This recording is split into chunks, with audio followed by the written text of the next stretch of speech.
Hey everybody, it's Mark Pereira out here in my backyard. Just got finished nice Florida rain.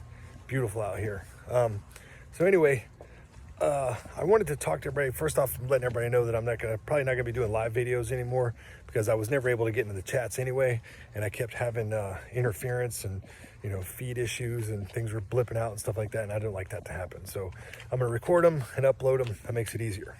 Next thing, all right, I want to talk to everybody. The Æfinrúnar 2 is out. It is on Amazon now. So excited about having this project done. It's so cool to have it finally finished. We've been working on this for like 4 years. Had a huge team of people working on this, people helping us out, translating things, coming up with ideas, figuring out concepts, making discoveries. It's just been so great to be a part of this, to make these discoveries, to learn all these different things, to understand like how ritual works in our religion, and to finally have it like in book form. Like I have mine in hand, and I'll probably do a video on that later, kind of briefly going over some of the rituals. I'm just telling you right now that you're not going to come closer in any way to actually formulating Odinic ritual than this right here, right? I can't even imagine doing it because we put so much into it. There's so much information that we put into this, and so much research and so many discoveries we made and so many things we built and put in this, and people are just going crazy for it. I mean, it's nuts, man. These things are selling like crazy. People are sharing it. They're super excited about it. I get messages from people constantly. It's just so great to be a part of this, to be a part of the Northern Society, to be a part of the projects and part of the work and learning this stuff and making these discoveries, right? And so I'm so proud and so honored to be a part of the teams that I'm part of and to be working with the people that I'm working with, because they're such brilliant people and they have all these great ideas and they're so passionate and they're just good human beings, and it excites me to get involved in this stuff and come up with new things, and there's more stuff coming. We're working on it. I promise you, by the time we get done with this, you will have a completely rebuilt, reconstructed heathen religion. Like, it's absolutely going to happen. We already know it's going to happen. Like, the next book is going to be probably on law. I might update one of the ancestral and stuff like that, because we have better research on stuff like that. But no matter what, we're going to keep going. I'm probably going to take a little bit of a hiatus from writing, because I've been taking, this stuff takes time for my family and my work and all this stuff. So I gotta wind down a little bit. Sometimes I go 10,000 miles an hour and I just can't stop. But the thing is, one of the things I want to talk about is a project we're going to have coming forward. And I think it's going to be a really important project, because it's going to involve everybody, right? Anybody and everybody who wants to be involved in it. We're going to, talk to people. We're going to vet people. We're going to go over, how we can get things going and start building some stuff and creating things. But we want to start working on establishing a cultural aesthetic, right? And I know some people don't like to hear that or whatever, but the thing is that we understand that this religion manifests itself from a culture, and it's important for us to see it as part of a culture, and the culture itself is divine. Now, whenever I go to talk about aesthetics and I go to talk about, people coming together for these things, the first thing everybody always brings up is LARPing, right? We don't want to be seen as LARPing. It's not something we want to be a part of. We're not trying to connect to nerd culture or Hollywood culture or any of that stuff. It's not something that we're trying to be related to at all in any way, shape, or form. And the thing is that it's a fine balance, because you have, on one hand, there is an aspect of, this is a traditional and cultural religion, and on the other hand, there are people who have taken the ancient aesthetics, and they've abused it and made it look silly and kind of made a mockery of it. All right, and we don't want to engage in any of that stuff. That's not what we're talking about. And when we're talking about aesthetics, we're talking about more than just the clothes that you wear. We're talking about your ritual setup, your altar, your everything, and coming together and figuring out how we can make this happen where it becomes a culture, right? Because one thing that everybody's got to realize is that a culture is not individualist. It's just not, and if you want to be an individualist or a libertarian or something where you're just like, well, I just want to do whatever I want to, then go off and do that, right? But you have to stop telling people that you're following a traditional path or an ancestral path or anything like that, because then you're just not being truthful to people. and people call you out on it. They'll say, hey, that's not the truth, you're lying, you're not being honest with people, you're not following the tradition, because now we know what the tradition is, or we have a good idea of what it is. And this is it, right?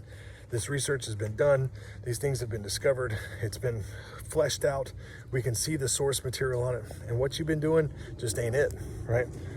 And the thing is that the difference, first thing you have to sort of figure out and examine here is what is the difference between something like a cultural costume, a cultural aesthetic, and something like LARPing, fantasy role play, cosplay, stuff like that, right? And the difference is uniformity, like very much so. It's, are you doing it where you're just showing off? You know, I look at those things as being like the cultural costume for capitalism, you know, because it's the idea that everybody does their own thing. Everybody shows off how much money they spend on it. And everybody, you know, has like these big, huge, like displays of their favorite, you know, corporate costumed character, you know, and that's what it is. And that's what all of that stuff represents. Whereas when you're looking at culture, you're looking at clothing that represents the culture, and it's very uniform. You look at like the Rodnavery guys, and they wear like the white outfits with the red trim, which would probably be something close to what we would have, because there's archaeological evidence for that, and there's literary evidence for it as well, as far as priesthood goes. And then you have like the Shinto and the Hindus and all these different religions, these cultural, ethnic, polytheistic religions have, you know, some sort of aesthetic. They have a way that they look, a way that they dress, a way that their temples look, a way that their altars look. There is a look to them, right? Now, here's the thing about this, right? And people have asked me things and made certain statements regarding this. And I want those people who've made those statements to know that I'm not speaking down on them in any way, shape, or form. But the thing is that there are certain statements that are made that let me know that some of this stuff is just a holdover from being raised in a Protestant Christian country, okay? And Protestant Christian ideas, they seep into your mindset and your worldview. And I get it. I mean, I have that. We all have that. There's something about it, just growing up in a certain culture. That culture is going to affect you. You can deny it all you want to, but it's going to happen. And the thing is that if you're trying to, you know, build your life around a religion that's not that, then you have to start looking at things differently. You have to start making yourself respect and value the worldview that you are trying to adopt rather than the one that you grew up in, right? And so this one of some of the statements that were made is that, you know, the aesthetics don't matter, the culture doesn't matter. All that matters is our spiritual, personal relationship with the gods, okay? That is not an ethnic religion. It's not a traditional religion. It's not a cultural religion at all, okay? And the reason why I say that is because the culture itself is divine. It is a connection to the gods. There is a reason why all of these folk religions have an aesthetic, and that is because they see that aesthetic as something that is intrinsic to what they are doing. It's not something that can be separated from it. It's not, because you're not looking at trying to build a personal relationship with the gods. The personal relationship with the gods comes through the culture. It manifests through it.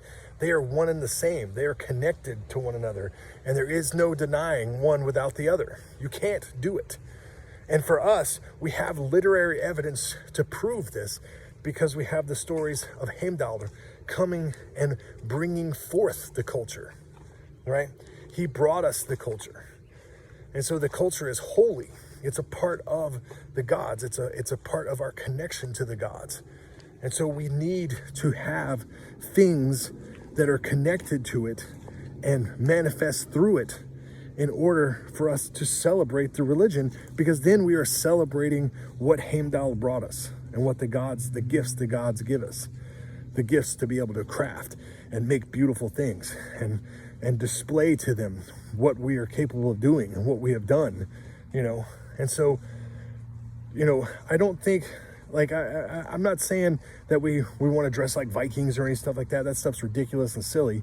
But there is an idea that you develop a cultural costume, a cultural aesthetic, so that you have something that displays that, capability to the gods. It's something where when you come together, you're showing that not only is this sacred and holy, but you're also showing that it's something that matters, right? It's something that's important to you. Because if you just show up on a thing and you're just wearing the same stuff that you always wear, then it doesn't matter to you. It's not important, That's why there were certain special clothes they had called blootkleding that represent a certain spiritual and cultural element to what you were doing. And it says that the blootkleding were red, that these were red clothes, and the priests likely wore white. And the priests likely wore some form of cloak. Now we're working on that. I actually have my cloak made, and I'm going to show it to you guys soon. I'm trying to get some things together for that, but it doesn't look like what you think. It's not like some cape that I'm wearing. It's more like a kind of like a sash. And we looked at like definitions of cloaks, how cloaks evolved. There's like the Scottish cloak, which is like a sash. The Greeks had a cloak that they wore, and they put it on their arms. And there's a lot of different things, a lot of different research, a lot of different ideas we've been working on with that. The word for it is skikya, right? And so we have the source in Rígstula where it talks about the three castes, and the three castes are, the thralls, the carls, and the jarls. And when the jarl, the child jarl is born, he's wrapped up in what's called a barnskikja. And the barnskikja is the child cloak. And each cloak represents the class or caste that they're in, right? And in his specific passage, when jarl is born, it says his is made of silk. And so we got these skikjas that are made of silk to represent the priest class, which is, like the Brahmins of India, they would be connected to that jarl caste, that jarl class, or whatever you want to call it, right? And so that is something that is going to be a sacred vestment, and you can wear it with anything. I would wear it with white, but you could wear it with anything. I did an ablution with my kids last night, and I was just wearing regular clothes for that, but I put that on, and it added an air of holiness to it, So, like I said, these things are still being hashed out. We're working all of it out. We're trying to figure it out. But the thing is, okay, it doesn't matter what we come up with. I think that we should start out just focusing on the colors. Red for the gathered, white with a blue cloak for the priest. Blue represents Odin's cloak, and has a connection to him and relationship with him.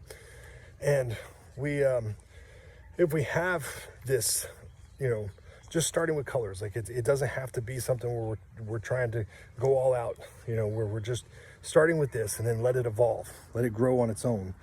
Then we can start to have an aesthetic, we can start showing people every time they see a bloat, a ceremony, that they see the same thing happening over and over and over again. And that starts to work its way into the psyche. When everybody sees their altars and their ceremonial areas as just an art form, like a blank canvas to do whatever they want to with, then nothing ever gets recognized. It's like whatever. It's like these guys just do whatever they want, and there's no standard and there's no anything. It's just do what you want, And I think that we can move past that. Now, the thing is that it's not just about the aesthetic itself. It's also, like I said, it's about this idea of pagan Protestantism, where we have people that think that all of this stuff is just additions. It's just trying to look fancy. It's trying to look pretty. It doesn't represent anything that matters. That is Protestant Christianity. Because the thing you got to realize with Protestant Christianity is that Protestants built this idea that worship and belief and religion should only be about just the worship of their God. Only worship the God. That's all that matters. And everything else needs to be discarded. Everything. Okay? So we had the Catholics that would build these huge cathedrals with stained glass windows and just beautiful buildings and stuff like that. Some of those beautiful buildings ever made. they have, you look at like the Islamic mosques, and you look at Shinto temples and Hindu temples are like the most amazing things you've ever seen. If you ever want to look at a video or pictures of some of the most incredible buildings ever made, go look at some of the temples in India, the ones with like the thousands of carvings all over them. It's just amazing. These are people who are trying to reach the gods to the sky, and they try to connect to the gods through the culture that the gods brought them. And that's why that stuff is there. That stuff's not there just to do it. Do you think a person would spend millions of dollars, billions of man hours, just all this different time, generations and generations, just to, add like what would be the equivalent of a function on your phone or something? It's just an ad. It's just an add-on. It's not really part of anything. The only thing that matters is just your personal relationship. No, I mean, that's not how that works. But that's how Protestants think of the world. And so what Protestants did is they developed this idea that you have the buildings, and the buildings need to be like blank. There needs to be nothing in them.